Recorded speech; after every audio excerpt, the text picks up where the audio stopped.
Hello అండి, మీరు ఈ పాటికి తమ్ముళ్ళు చూసి వీడియోలోకి వచ్చి ఉంటారు. నాకైతే అర్థమైంది. డబ్బులు ఇచ్చే కస్టమర్కి బట్టలు కుట్టాలా, ఇవ్వకూడని కస్టమర్కి బట్టలు కుట్టాలా అనేది ప్రతి ఒక్క టైలర్కి ఉండే ఒక పెద్ద డౌట్ అనమాట. కుట్టకూడదనే అనుకుంటాం, కానీ డబ్బులు ఇవ్వని కస్టమర్కి కూడా బట్టలు అయితే కుట్టాల్సి వస్తుంది అనమాట. అలానే డబ్బులు ఇచ్చే కస్టమర్కి కుట్టాల్సి వస్తుంది. వీళ్ళిద్దరు లేకపోతే మనకి గడవదన్నమాట, కష్టమైపోద్ది. వీళ్ళకే కుట్టాలి, వీళ్ళకే చేయాలి అంటే మనకు కొంచెం కష్టమనే చెప్పాలి అనమాట. ఇద్దరు ఉంటేనే మ్యాక్సిమం ఏంటి అంటే, ఇప్పుడు ఈ పని మీదే ఆధారపడి ఉండేవాళ్ళు అయితే, ఇప్పుడు మాలాంటి వాళ్ళు అనుకోండి, అప్పులు కుట్టాము అంటే ఖచ్చితంగా అప్పులు కుట్టాలి. కుట్టకపోతే కస్టమర్స్ అనేవాళ్ళు రారు. ఇప్పుడు కుట్టించుకుంటారు, తీసుకెళ్ళి నెలకో 2 నెలలకో ఇచ్చినా కూడా ఒక్కొక్కసారి గమ్ము ఉండాల్సి వచ్చిన పరిస్థితులు చాలా ఉన్నాయి, ఇప్పటికి కూడా ఉన్నాయన్నమాట. కుట్టించేసుకొని 1 ఇయర్ పెళ్లి రోజులు ఇవన్నీ కూడా దాటిపోతున్నా కూడా మేము ఇంకా గమ్ముగా కూడా ఉండాలి, ఎందుకంటే కస్టమర్ అవసరం కాబట్టి. కొంతమంది ఏంటంటే ఖచ్చితంగా చెప్తారండి, డబ్బులు ఇచ్చేసేసి మీరు బట్టలు తీసుకెళ్ళండి, డబ్బులు ఇస్తేనే నేను కుడతానని కొంతమంది చెప్తారు. వాళ్ళు ఎవరు అని అంటే సైడ్, ఇది ఊరికే పార్ట్ టైంగా చేసేవాళ్ళు కొంచెం గట్టిగా ఉండొచ్చు డబ్బుల కోసం. కానీ మనలాగా స్టిచ్చింగ్ చేసేవాళ్ళు ఏంటంటే కొంచెం అప్పు కుట్టాలి. కాకపోతే వీళ్ళల్లో కస్టమర్స్ కూడా కొంతమంది దొంగ కస్టమర్స్ ఉంటారనమాట. వాళ్ళని కొంచెం జాగ్రత్తగా పట్టుకోవాలన్నమాట మనము. వాళ్ళ బ్లౌజ్ తీసుకెళ్ళిన ప్రతిసారి మనం రాసుకోవడము, వాళ్ళకు స్లిప్ రాసి ఇవ్వడము. వీళ్ళు ఏం చేస్తారు అంటే, డబ్బులు ఇచ్చే బ్యాచ్ ఒకటి ఉంటుంది, ఇవ్వని బ్యాచ్ ఒకటి ఉంటుంది అండి. ఇచ్చేవాళ్ళు మనం ఎన్ని రోజులైనా కూడా మన డబ్బులు మనకి రూపాయితో కూడా తెచ్చి మనకిస్తారు. కొంతమంది ఏం చేస్తారు, రోజులు ఎక్కువ గడిచిపోయాయి కదా అని చెప్పేసి ఇచ్చేసామని కూడా అబద్ధం చెప్పిన వాళ్ళు కూడా నా కాడ 100 మందే ఉన్నారనమాట. ఒక్కరిద్దరు కాదు, 100 మందే ఉన్నారు. కుట్టించేసుకుంటారు కానీ రారు. అవి కట్టుకున్నప్పుడన్నా గుర్తొస్తుందో రాదో నాకైతే అర్థం కాదు. పలానా కుట్టింది కదా, వాళ్ళకి ఇవ్వాలి కదా అనేసి కుట్టించుకుంటారు, కానీ ఇవ్వాలంటే మటుకు చాలా ఇబ్బంది పడుతూ ఉంటారు అన్నమాట. పట్టుకున్నప్పుడు గుర్తొస్తుంది కానీ ఇవ్వరు. ఇద్దాంలే ఏముండదులే అనేసి ఇవ్వరు అనమాట. మనకి ఎట్లా జరుగుతుందండి, ఇస్తేనే కదా జరుగుతుంది. ఇంకొక బిజినెస్ సైడ్ ఇంకేదన్నా ఉంటే దాని మీద చేసుకోవచ్చు. ఓన్లీ టైలరింగ్ చేసేవాళ్ళు ఏంటంటే ఇస్తేనే జరిగే వాళ్ళు కొంతమంది ఉంటారు, మాలాంటి వాళ్ళు. ఇప్పుడు కొంచెం గట్టిగానే అడుగుతున్నాను లేండి నేను కూడా డబ్బులు.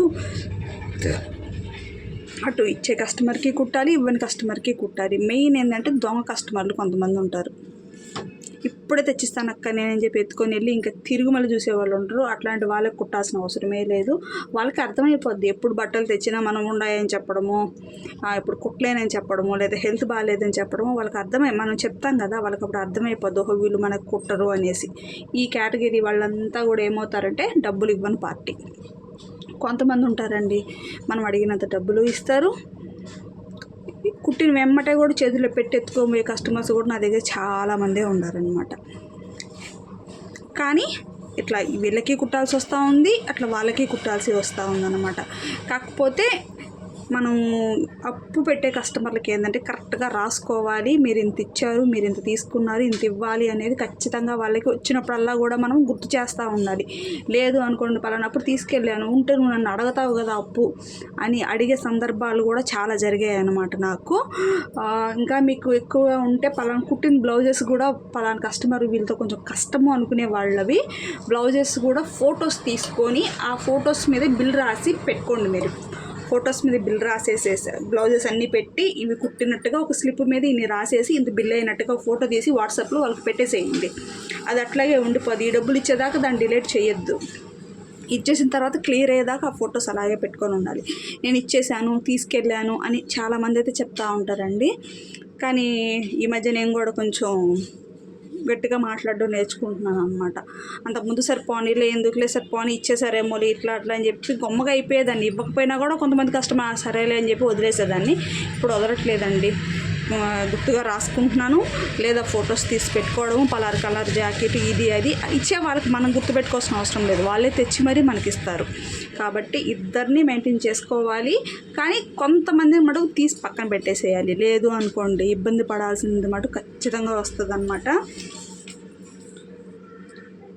మంచి కస్టమర్స్ని ఎంత ఇష్టపడిగా కుడతామో మనకు వద్దు అనుకున్న కస్టమర్స్ని కూడా నిదానంగా కట్ చేసుకుంటూ వచ్చేయాలి అండి. లేదు అనుకోండి వాళ్ళు డబ్బులు ఇవ్వాల్సి వస్తుందని చెప్పి ఇక్కడ గుట్టించేసేసి వెళ్ళి ఇంకొక దగ్గర ఈ డబ్బులు ఇవ్వాల్సి వస్తుందని చెప్పేసి ఇంకో దగ్గర కుట్టించుకునే వాళ్ళు కూడా చాలామంది ఉన్నారనమాట. మీకు అలాంటి వాళ్ళు ఉంటే కామెంట్ చేయండి ఫ్రెండ్స్. ఎందుకంటే ఖచ్చితంగా ఉంటారండి, ప్రతి ఒక్కరిలో ఒకరు ఆ టైప్ వాళ్ళు ఖచ్చితంగా ఉంటారు. ఎందుకు అని అంటే అదంతే, ఎవరో ఒకరు తగలందే ఉండరు. ప్రతి టైలర్కి ఒక మంచి కస్టమర్స్ ఉంటారు, అలానే కొంత నసబెట్టే కస్టమర్స్ ఉంటారనమాట. నస అంటే కొంతమంది ఫిట్టింగ్లో నసబెట్టే వాళ్ళు ఉంటారు, కొంతమంది మనీ కార్డు నసబెట్టే వాళ్ళు ఉంటారు, కొంతమంది కుట్టేసేయండి ఇస్తాము అని చెప్పేసి కుట్టి పెట్టేసినా కూడా వచ్చి ఎత్తుకోపోకుండా ఉండేవాళ్ళు ఉంటారు. రకరకాల వాళ్ళు. మనం ఇప్పుడు ఏంటంటే మెయిన్ బ్లౌజ్కి శారీస్కి లైనింగు బ్లౌజ్కి లైనింగ్ మీరే వేసేయండి అంటున్నారు, జిగ్జాగు మీరే చేపించేయండి అంటున్నారు. లైనింగ్ 50 రూపాయలు, జిగ్జాగ్ 50 రూపాయలు, 100 రూపాయలు వాళ్ళదే అయ్యిందనమాట. 200 బ్లౌజ్కి, అటుకి 300 అంటే 300 ఎందుకు అయిందమ్మా బ్లౌజ్కి అని అంటారు. లైనింగ్ మా తాతది వేసేదే అట. 50 రూపాయలు లైనింగ్ ఆడిస్తే కానీ ఇక్కడ మాకు క్లాత్ ఇవ్వరు. జిగ్జాగ్ ఆమెకి ఇవ్వాలి, ఫాలు జిగ్జాగ్ చేస్తే 50 రూపాయలు ఆమెకు కట్టాలి కదండి. వాటికి 100 రూపాయలు, కుట్టుకూలి 200, బ్లౌజ్కి ఆడికి 300. లేదంటే ఒక బ్లౌజ్కి 300 అంటే లైనింగ్ ఇవన్నీ కూడా యాడ్ నుంచి వస్తాయి.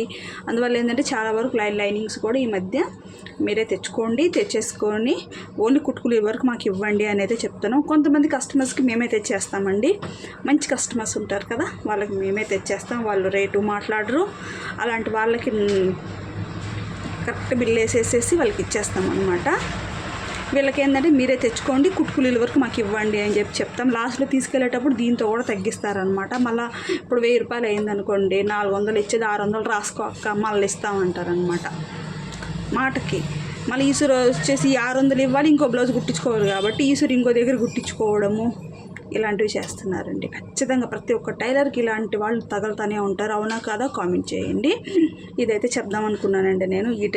ఈ కస్టమర్స్ని హ్యాండిల్ చేసుకోవాలి, మంచి కస్టమర్స్ని చూసుకోవాలి. ఎక్కువ శాతం డబ్బు ఇచ్చే కస్టమర్స్ని కుట్టుకోవడమే నాకు తెలిసినంత వరకు బెస్ట్ అండి. మన కష్టాన్నంతా అప్పుల పాలు చేసేసుకుంటే వాళ్ళేమో చక్కగా వేసేసుకొని కుట్టించేసుకొని ఎత్తుకొని వెళ్ళిపోతారు. మనమే కదా ఇబ్బందులు పాలయ్యేది. నిన్న వెళ్ళి మా ఆయన లైనింగ్లు తెచ్చారండి, 1200 అయింది. లైనింగ్లకి 1200 అయింది. ప్రస్తుతానికి 2 పెళ్లి వాళ్ళకి లైనింగ్లు తేవడానికి 1200 అయింది. ఫాల్స్లో వచ్చేసి ఒక 400కి తెచ్చాడు. ఇవంతా పెట్టుబడి మేమే కదండి పెట్టుకోవాలి. ముందుగా పెట్టుకుంటే తర్వాత ఇచ్చేటప్పుడు అవంతా రాసి ఇస్తారనుకోండి. కొంతమంది తోసేసేయడము చేసేసేయడము చేస్తారు. ఇప్పుడు మంచి కస్టమర్ మీరే తెచ్చేయండి అని మేము అడగలేం కదండి. మొత్తం కుట్టి సెట్ చేసి వాళ్ళ చేతిలో పెట్టాలి. నిన్నట్టే తెచ్చారండి లైనింగ్ 2 పెళ్లి సెట్లకి తెచ్చారనమాట. 1200కి లైనింగ్లు అయినాయి, ఫాల్స్లు అయినాయి. ఇవంతా సెట్ చేసి మేము మళ్ళీ జిగ్జాగోళ్ళకి పంపించాలి. వీటిలన్నిటికీ మేము పే చేసుకోవాలంటే మీకు కుట్టించుకున్న వాళ్ళు మనీ ఇస్తేనే కదా. లేకపోతే ఇవంతా ఎలా జరుగుతాయి మాకు. ఇప్పుడు ఈ పెట్టుబడి పెట్టాము, ఈ పెట్టుబడి రావాలి అంటే ఈ పెళ్ళిగూడలు తీసుకెళ్ళడానికి 10-15 రోజులు పడుతుంది. ఈ లోపల ఈ పెట్టుబడి మేము పెట్టుకోవాలి, మెటీరియల్కి వచ్చి పెట్టుబడి పెట్టుకోవాలి, ఇవన్నీ పికప్ అవ్వాలి. రూపాయి వచ్చింది మళ్ళీ మీ ఇంట్లోకి మేము వాడుకోవాలి. ఇవన్నీ జరగాలి అంటే కుట్టించుకున్న వాళ్ళు డబ్బులు ఇస్తేనే కదండి జరుగుతాయి.